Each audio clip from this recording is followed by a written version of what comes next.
Stephen Jefferies testimony चंगाई के वरदान।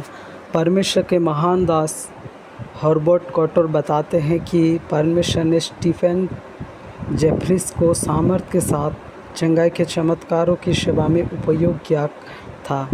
लूथर सुमरन बताते हैं कि स्टीफन जेफरीज के जीवन के ऊपर पवित्र आत्मा का एक विशेष अभिषेक था, जिसकी वजह से वे रूमेटाइड आर्थराइटिस के लोगों को चंगाई दिया करते थे।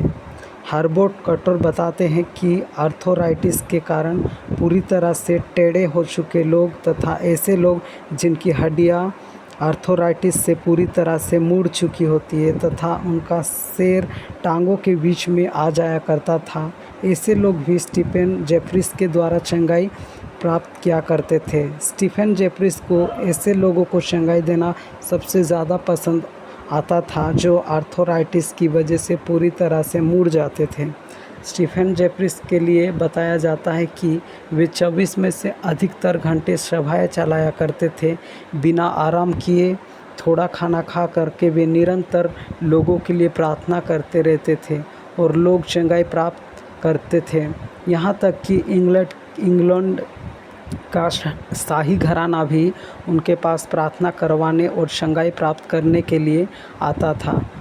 उनकी इस प्रकार की सेवकाई के कारण स्टीफन जेफरीज एक धनवान व्यक्ति बन गए थे।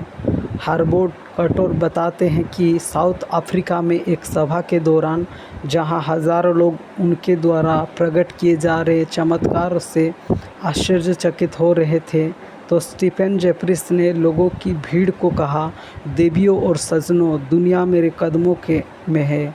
इसके कुछ समय बाद ही वे व्यक्ति जिसने सचमुच हज़ारों लोगों को चंगा किया था खुद बीमार हो गया। जेफरीज के सबसे कमज़ोर पल में जब वे शारीरिक रूप से थके हुए थे और गर्व से दावा कर रहे थे कि पूरी दुनिया उनके पैरों में है, शैतान ने उनको मार डाला। हज़ारों लोगों को चंगा करने और मुक्ति दिलाने के बाद स्टीफन जेफरीज खुद रूमेटाइड गठिया से ग्रसित हो गए थे। बताया जाता है कि रूमेटाइड आर्थराइटिस के कारण उनका सिर टांगों के बीच में आ गया था और वे पूरी तरह से मुड़ गए थे। किसी को भी उनका चेहरा देखने के लिए नीचे ज़मीन पर बैठकर नीचे से ऊपर देखना पड़ता था, तब उनका मुंह दिखाई दिया करता था। और अंत में स्टीफन जेफरीज की रूमेटाइड आर्थराइटिस से ही मृत्यु हो गई थी। परमेश्वर के दास